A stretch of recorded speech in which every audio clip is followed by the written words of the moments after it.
Hello, everyone. My name is Atishay, and welcome back to another episode of the Mental Health Corner. Today, we have a very special guest, Dr. Jasmeet Mehta, who will be sharing her experiences as being an internist, a practicing physician, and her experiences about mental health awareness. Dr. Mehta, who practices as an internal medicine physician, will share her compassion for making a change in others' lives and what encouraged her to be a physician as well. She's been practicing medicine for the last 4 years after completing residency from Wayne State University, and she is here today with us to discuss her professional experience and knowledge about mental health. Please join me in giving her a great welcome. Thank you so much for being here today, Dr. Mehta. Thank you so much, Atishay. I really appreciate it. Thank you for this honor. I think this is a great initiative that you've picked up in spreading mental health awareness. I would just like to thank you once again for having me here. Awesome. Thank you so much. So yeah, today in this conversation, we'll just get to know you a little bit about the work that you do, and then as well as the mental health kind of disorders, mental health like illnesses such as anxiety, depression, and other behavior disorders that you've seen in the medical world as well. So I guess just to get started, from an adolescent perspective, the most common mental illnesses that we see across today's are anxiety, mood swings, behavior disorders. Mhm. And actually, suicide is the second leading cause of death in young people aged from 15 to 24. So I'm personally 17, so I'm right in between of that age category. So as Yeah. far as mental health awareness goes, what do you think is the most important thing for adolescents? I think the most important thing for anyone, including adolescents, is basically getting the help. I think most of us, or most of people out there, don't really share what they're actually feeling, even if it comes to like a family member, just out of the fear of being judged for what they're feeling. I think it's very important to talk to a friend, to talk to a family member. If not, if you feel like you don't have that support system, or you can't share your negative feelings, your mood swings, whatever discomfort you're feeling with anyone around you, best approach is to seek help from a healthcare professional. And just know, for adolescents out there, anyone out there, I would just like to tell them that just know that you're not alone. um, in the healthcare industry, we see many cases of mental health issues, and we guide people according to what we think is the best approach for them. So first advice for everyone is just to seek help and just know that you're not alone. Right. Thank you so much for sharing your thoughts. A common theme that I've seen across a lot of my podcasts is this idea of education and awareness. So, in terms of the stigma that's associated with mental health, from a South Asian perspective, how do you think we can combat that stigma and why does it exist in the first place? I think the stigma comes from basically just the lack of awareness and the lack of resources. I think we're in a much better spot with today's generation that we have the resources out there, which can, which it comes in terms of like therapy, going to healthcare professional for medications. There's a lot of research that was done. So with the South Asian community, I think the problem is that there were not enough resources in the prior generations. Mhm. So people they went through anxiety, depression without even knowing what they're going through. So now, because there is so much awareness, right? We know what the symptoms of depression are. We know what the symptoms of anxiety are. There are different scaling systems: PHQ-9, GAD-7 score for anxiety, which I can go into details about. But we have those in place as a screening tools to see if someone who's going through all these mood changes, are they pointing towards the early signs of depression or anxiety. And again, to answer your question in terms of why that stigma is, I honestly feel it's just from the lack of awareness and resources during their generation. Right. Yeah, no, and thank you for mentioning, PHQ and GAD. So PHQ-9, GAD-7, for the viewers that may not know what that is, is basically this questionnaire that's administered to patients who may be exhibiting symptoms of depression, anxiety, etc. So I guess from like the medical perspective, it might be really, really nice to hear your opinions about whether or not these types of questionnaires are effective, whether or not they kind of provide a holistic view of tackling depression, or if if you believe that a holistic view really isn't necessary for depression kind of screening and treatment. So I definitely think they're a good tool in terms of like at least screening, initial screening. If someone comes in, right, it helps you kind of differentiate from if someone is just maybe grieving a loss of a loved one versus if someone is actually depressed. There is a whole criteria for that. Again, same with anxiety. At the end of the day, it's just a questionnaire. The scaling might differentiate based on like how you're feeling in that moment. Let's say the day I went to the doctors, I'm feeling, you know, maybe 50% worse than what I was yesterday. Depending on that, my scoring system might go from like mild to moderate depression.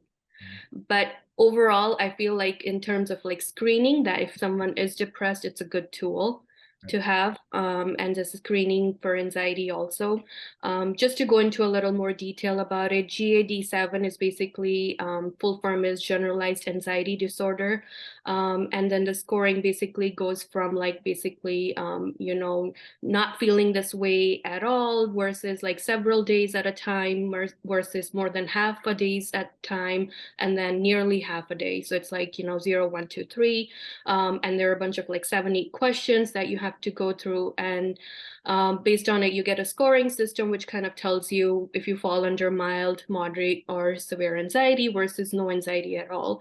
And then same goes for PHQ-9 scale, which is used for depression.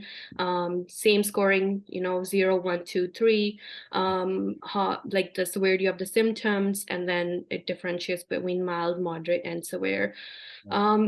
In my practice itself, like from the last 4 years I've practiced, they do help, but you also have to look at the whole person who's coming to you for help, in terms of how are they feeling at the moment. Kind of a generalized picture, to get more detail, because someone might score mild on the anxiety scale, but when I'm actually talking to them, it might come off as like, wait, I think you need more than therapy. True. So Same goes with depression. right. So say someone does, and thank you for offering that, holistic view as well. So obviously you cannot capture everything from the PHQ or GAD question. Yeah. So yeah, thank you so much for sharing that insight. So say someone does, score particularly high on the generalized anxiety disorder 7 test or the PHQ. So what would the treatment options as they currently exist in the medical realm be? I've heard of cognitive behavioral therapy, psychotherapy. So all these treatments out there exist. But I was wondering, if a patient comes in exhibiting signs of anxiety, what kind of the treatment options would be and how you would evaluate them accordingly. The way I do it, if someone comes to me and they tell me that, they're really stressed out, first of all, I need to figure out where is this anxiety related to, right? Is it related to like social when they go out into like social events, or is it related to every single thing? Are they like stressed out about every single aspect of their life? That because anxiety itself, there are different components. And then the third part could be like panic attacks, where they're particularly having panic attacks, let's say, fear of public speaking, for example. So when they come in, of course, the first step is to really listen Yeah. what the problem is, offer that support, let them know that, hey, okay, what you're going through is not easy, and just know that you're not alone.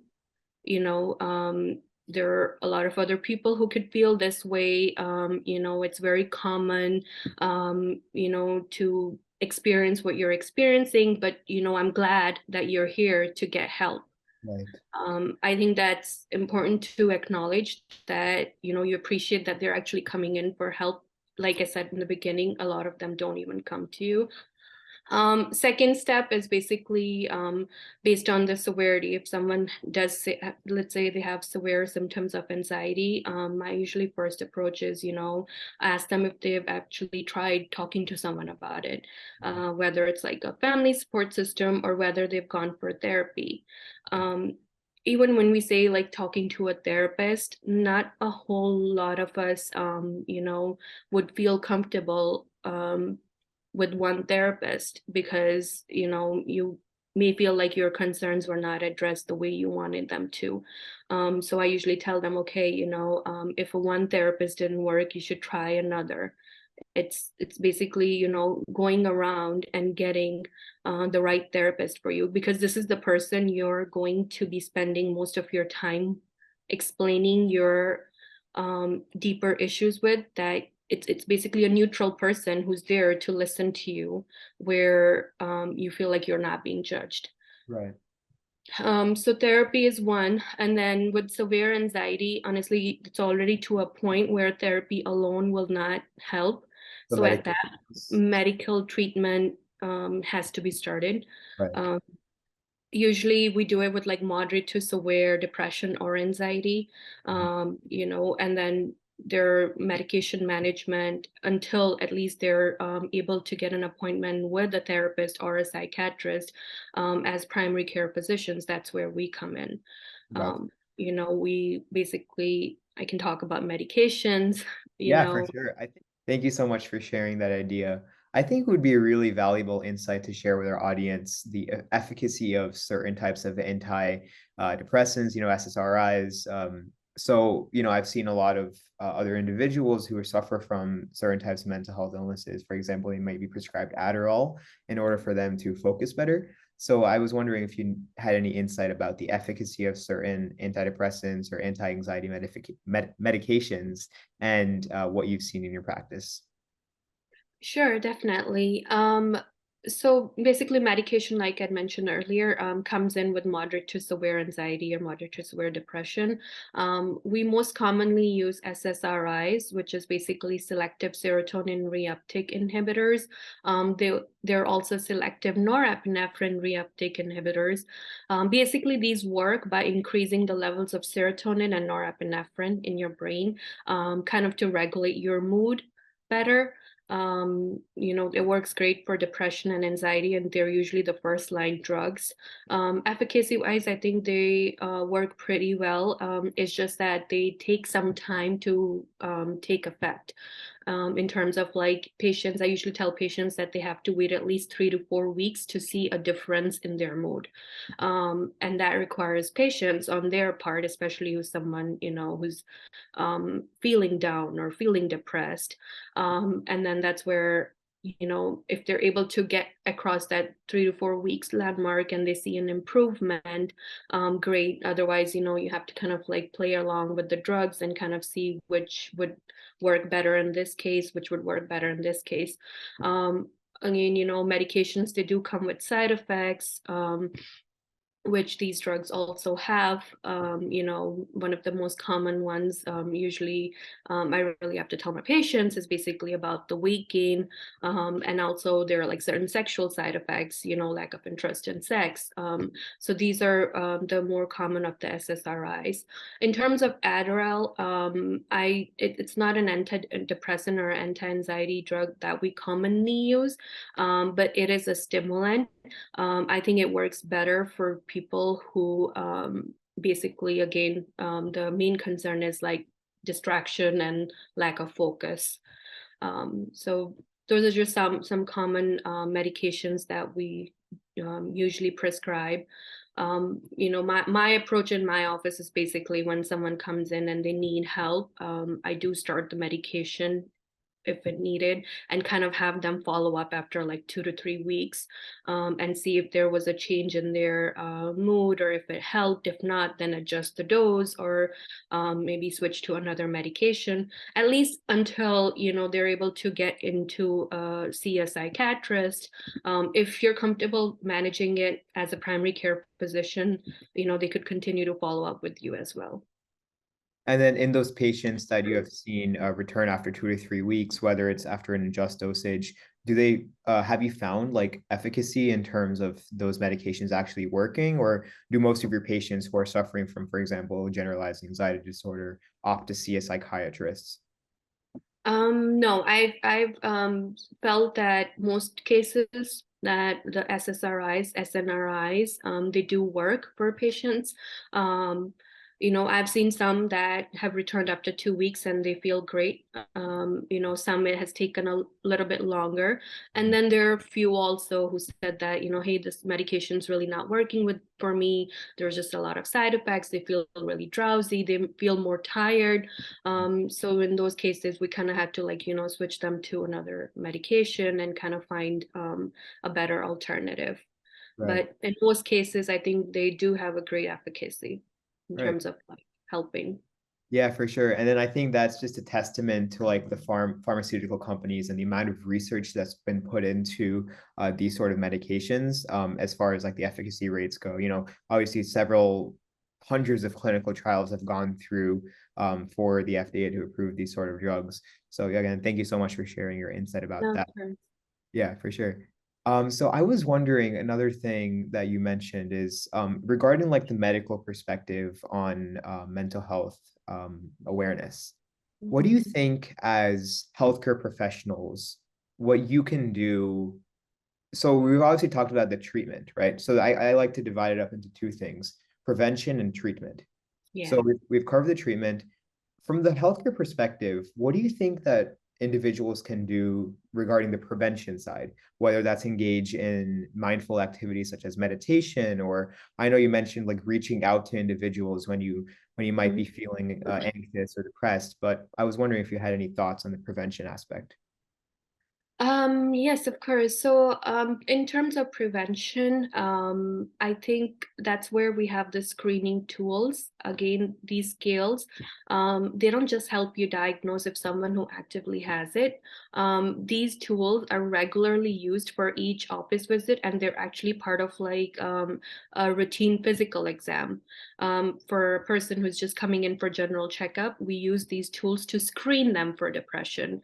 That if they answer one or two questions that are like, okay, yes, I do feel this way, that's where we have the full PHQ-9 scale. So screening is another aspect of prevention. So that's how we do it in our office.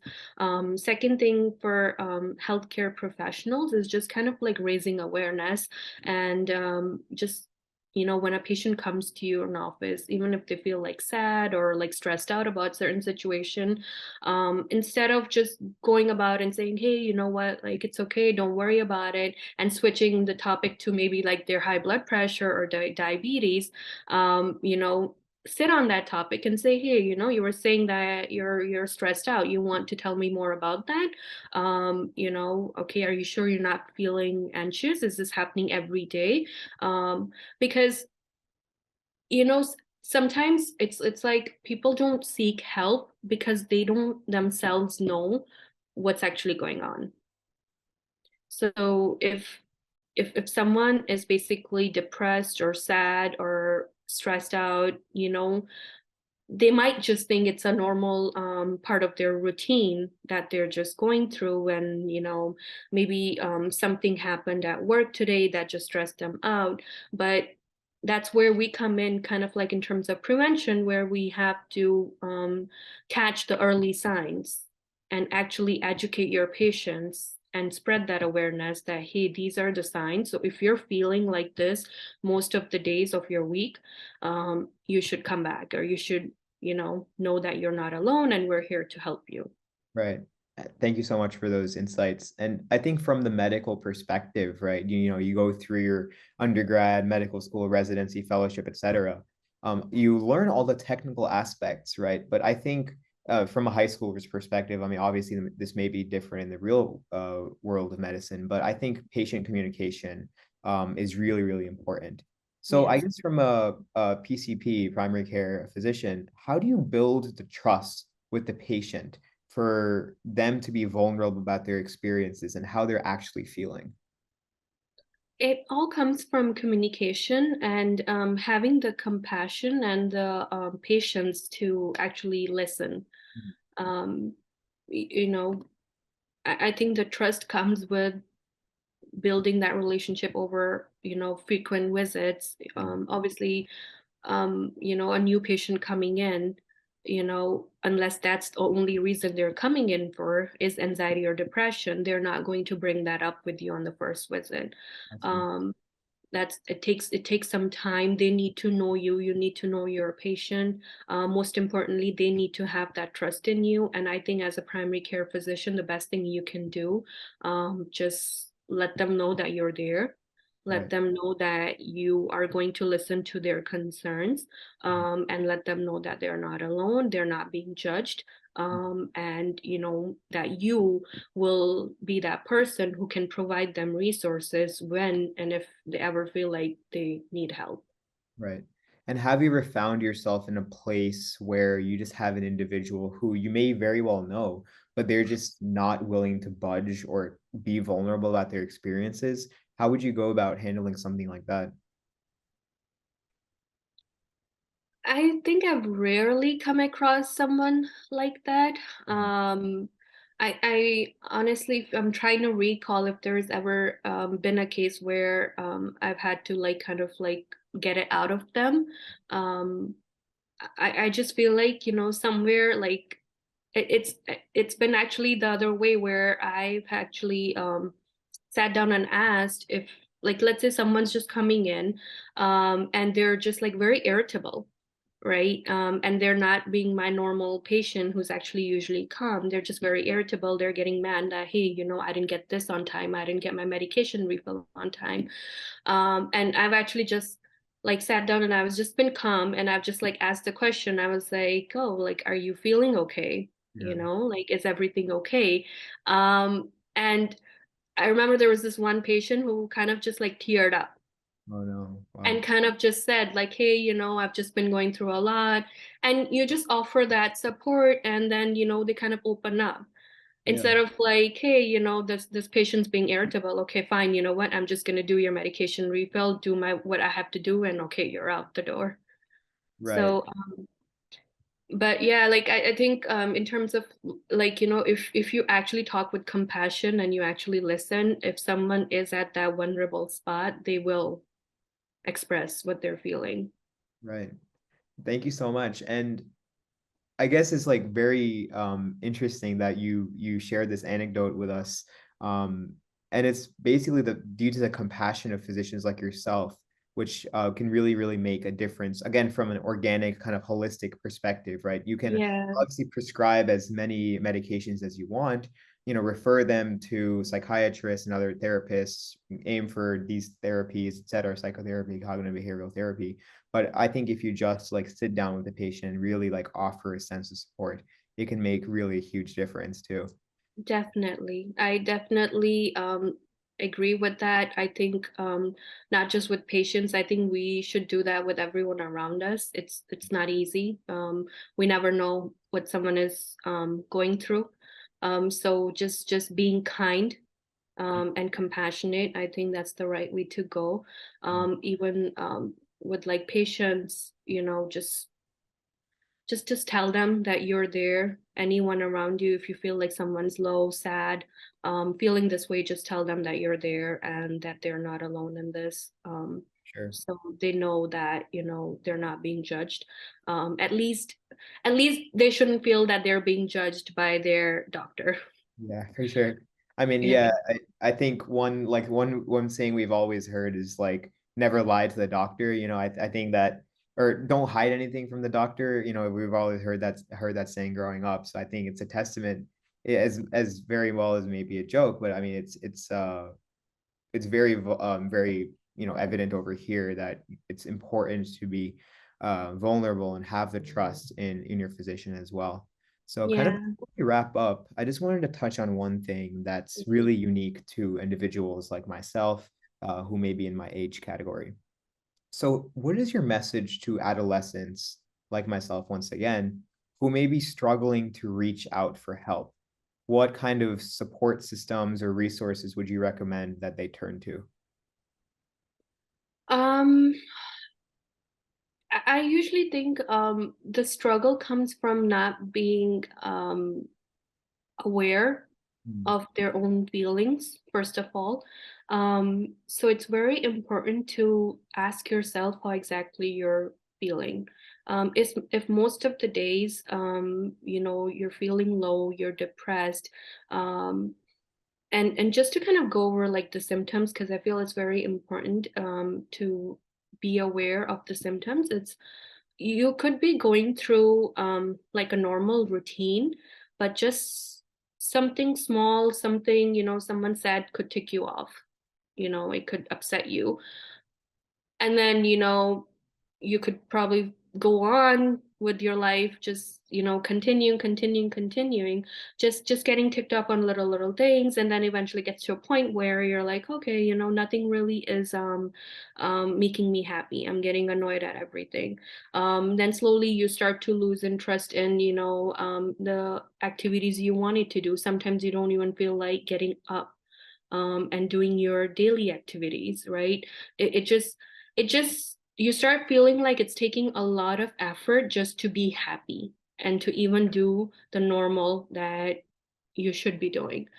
So once you know that you're at that stage, or even before getting to that stage, the resources are basically look around you first. Do you have any friend that you can talk to that you could trust? Do you have a family member that you feel like, non-judgmental, who can actually, listen to you and actually, um, you know, talk to you about it, and just kind of like, you can go to them and basically share your experience. Third thing is basically, if you have a doctor, like a primary care physician that you can go to. In terms of resources, of course, there is a lot of like helplines. If you search online, I'm sure there are like a lot of numbers out there.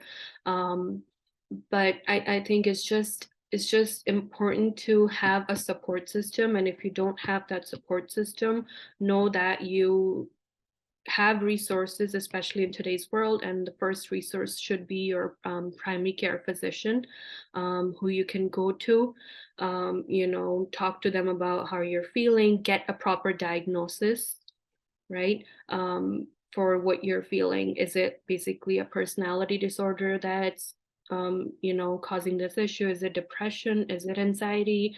Or is it a grief, after losing like your loved one recently? Or, is it like obsessive compulsive disorder? There's so many mental health illnesses out there. So instead of like self-diagnosing, do get the help from your primary care physician. Right. um, I mean, it's a very sensitive and a vulnerable, place to be, if you are going through something like that. But the best thing we can do by having this podcast, or even like sharing our knowledge, is just letting anyone who's going through this to know that, listen, get the help that you deserve, not need, you deserve. And just know that this is only a phase, and when you get that proper help, it'll pass. Right. Thank you so much for that, beautiful insight. Yeah, One thing that you said that really struck me was get the help that you deserve, not you need. So, to yeah, all those viewers out there, like if you're struggling with some sort of mental health disorder, mental health illness, don't be afraid to reach out. There's always individuals that are willing to listen, whether it be your friends and family, like Dr. Mehta mentioned, or your doctors. They're trained to help you, direct you to the right resources. Well, yeah. again, Dr. Mehta, thank you so much for your time today. Your insights and value, your insights and opinions really meant a lot to me and all the other viewers out there.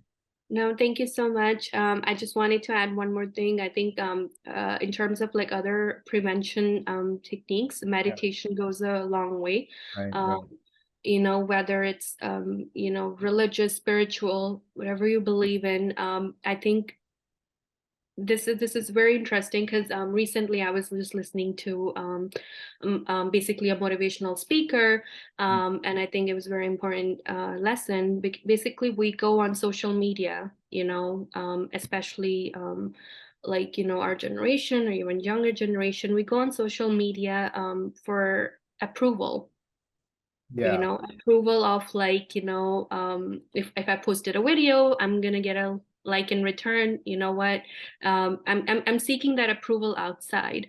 I think instead of that, we kind of like through meditation, giving ourselves like some alone time, and really discovering who we are.